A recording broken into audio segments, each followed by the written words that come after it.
Welcome to The Bold Encourager. I'm Rebecca. Thank you so much for joining me today. If you're new to my channel, please go ahead and hit that subscribe button. It doesn't cost you anything. It just allows for me to get my positive, encouraging messages out to everyone. So today we are reading from Hebrews 11, and we're going to be talking about bold faith and the examples of faith warriors. So let's get started.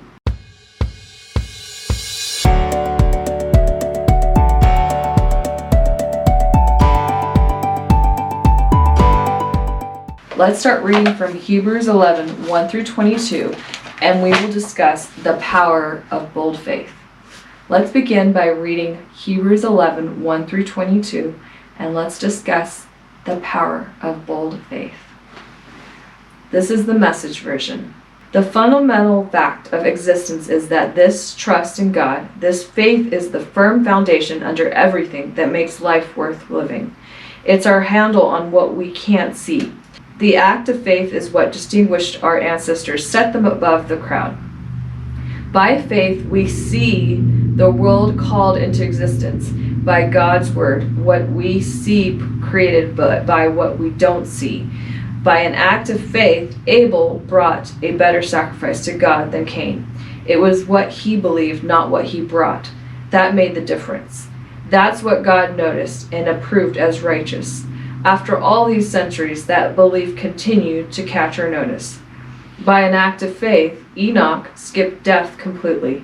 They looked all over and couldn't find him because God had taken him. We know on the basis of reliable testimony that before he was taken, he pleased God. It's impossible to please God apart from faith. And why? Because anyone who wants to approach God must believe both that he exists and that he cares enough to respond to those who seek him. By faith, Noah built a ship in the middle of dry land. He was warned about something he couldn't see and acted on what he was told. The result? His family was saved. His act of faith drew a sharp line between the evil of the unbelieving world and the rightness of the believing world. As a result, Noah became intimate with God. By an act of faith, Abraham said yes to God's call to travel to an unknown place that would become his home. When he left, he had no idea where he was going. By an act of faith, he lived in the country promised him, lived as a stranger, camping in tents. Isaac and Jacob did the same, living under the same promise. Abraham did it by keeping his eye on an unseen city with real, eternal foundations. The city designed and built by God. By faith, barren Sarah was able to become pregnant, old woman as she was at the time, because she believed the one who made a promise would do what he said. That's how it happened, that from one man's dead and shriveled loins, there are now people numbering in the millions. Each one of these people of faith did not yet having in hand what was promised, but still believing. How did they do it? They saw it way off in the distance, waved their greeting, and accepted the fact that there were transients in the world. People who live this way make it plain that they are looking for their true home. If they were homesick for their old country, they could have gone back any time they wanted. They were after a far better country than that, heaven country. You can see why God is so proud of them and has a city waiting for them. By faith, Abraham, at the time of the testing, offered Isaac back to God. Acting in faith, he was as ready to return the promised son, his only son, as he had been to receive him. And this after he had already been told, "Your descendants shall come from Isaac." Abraham figured that if God wanted to, he could raise the dead. In a sense, that's what happened when he received Isaac back alive from off the altar. By an act of faith, Isaac reached into the future as he blessed Jacob and Esau. By an act of faith, Jacob on his deathbed blessed each of Joseph's sons in turn, blessing them with God's blessing, not his own, as he bowed worshipfully upon his staff. By an act of faith, Joseph, while dying, prophesied the exodus of Israel and made arrangements for his own burial. And so we can discuss how powerful faith is because of all the examples in the Bible that we see. There's so much faith and so much return for the faith that they gave. And they put and set their sights on heaven, not on earth. So I wanted to tell you some examples in my life where faith really paid off, and it shows the power of faith. And it also shows the power of prayer. So the first example I want to talk about, it was probably 4 years ago, 3 or 4 years ago. My mom, I call her all the time. And so I call her this one particular day. And I could tell she wasn't feeling good. I was like, what's wrong? She said, my arm, her shoulder was hurting really badly. And she didn't know why. And I said, Mom, you need to go to the hospital. You need to go to urgent care. So she, had her boyfriend take her to the urgent care. And they were like, you need to go to the hospital. They thought she was having a heart attack. So she went there to the hospital, and the doctors were running tests and nobody knew what was wrong. And so me, with all the intention and everything, I wanted to act in faith because I did not want anything bad to happen to my mom. And I knew only God could help her. So I started praying, and I called and texted everybody I could that I knew would act in faith with me and pray for my mom. We all prayed and prayed continuously. And by the great grace of God and by His power, He acted because of our faith. My mom's body started to heal so quickly. The doctor was like, it's healing already, when they went to go and look at all the tests and everything. And her body was healing just like that.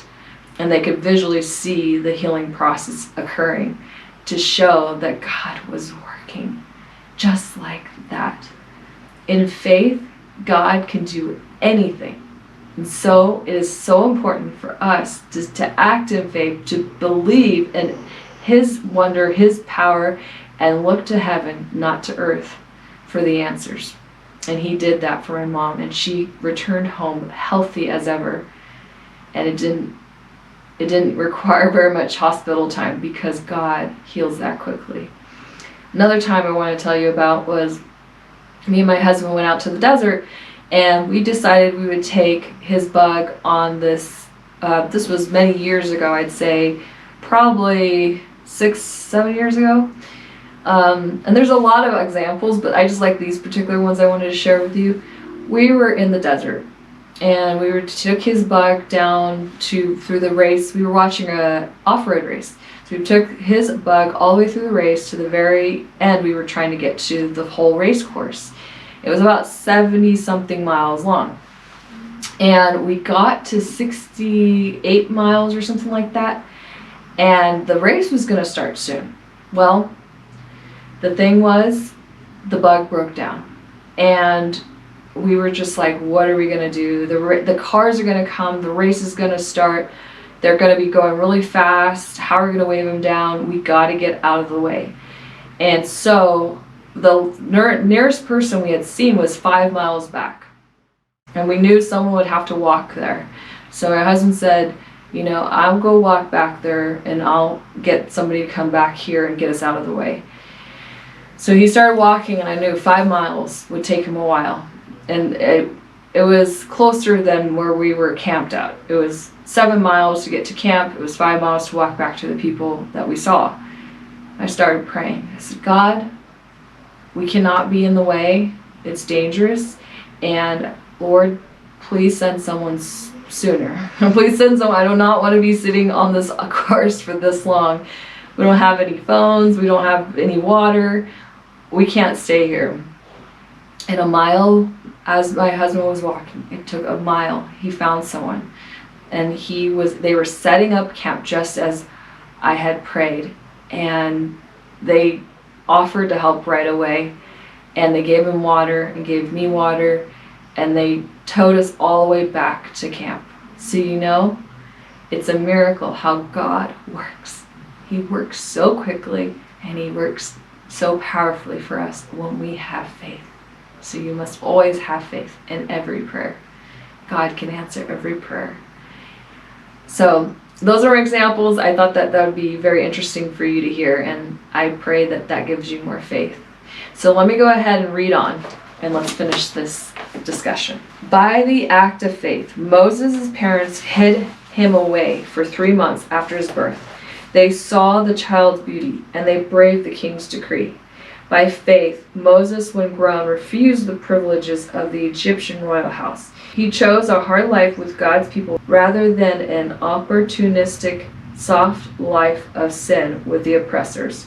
He valued suffering in the Messiah's camp for greater than Egyptian wealth because he was looking ahead, anticipating the payoff. By an act of faith, he turned his heel on Egypt. Indifferent to the king's blind rage, he had his eye on the one no eye can see, and kept right on going. By an act of faith, he kept the Passover feast and sprinkled Passover blood on each house so that the destroyer of the firstborn wouldn't touch them. By an act of faith, Israel walked through the Red Sea on dry ground. The Egyptians tried it and drowned. By faith, the Israelites marched around the walls of Jericho for 7 days, and the walls fell flat. By an act of faith, Rahab, the Jericho harlot, welcomed the spies and escaped the destruction that came on those who refused to trust God. I could go on, but I've run out of time. There are so many more: Gideon, Barak, Samson, Jephthah, David, Samuel, the prophets. Through acts of faith, they toppled kingdoms, made justice work, took the promises for themselves. They were protected from lions, fires, and sword thrusts, turned disadvantage to advantage, won battles, routed alien armies. Women received their loved ones back from the dead. There were those who, under torture, refused to give in and go free, preferring something better, resurrection. Others braved abuse and whips and, yes, chains and dungeons. We have stories of those who were stoned, sawed in two, murdered in cold blood, stories of vagrants wandering the earth in animal skins, homeless, friendless, powerless. The world didn't deserve them, making their way as best they could on the cruel edges of the world. Not one of these people, even though their lives of faith were exemplary, got their hands on what was promised. God had a better plan for us, that their faith and our faith would come together to make one completed whole. Their lives of faith not complete apart from ours. They all had faith. That was the common denominator. They all gave it all. They were obedient to Christ. Let's just go over all their characteristics that are similar, right? They all had faith. They all were obedient. They all were righteous. They were all great leaders, and they all had a strong relationship with God. So, you want to be like an Abraham, you want to be like a Moses, you want to be like a Sarah. If you want to be like any of these powerful people in the Bible, you must have faith.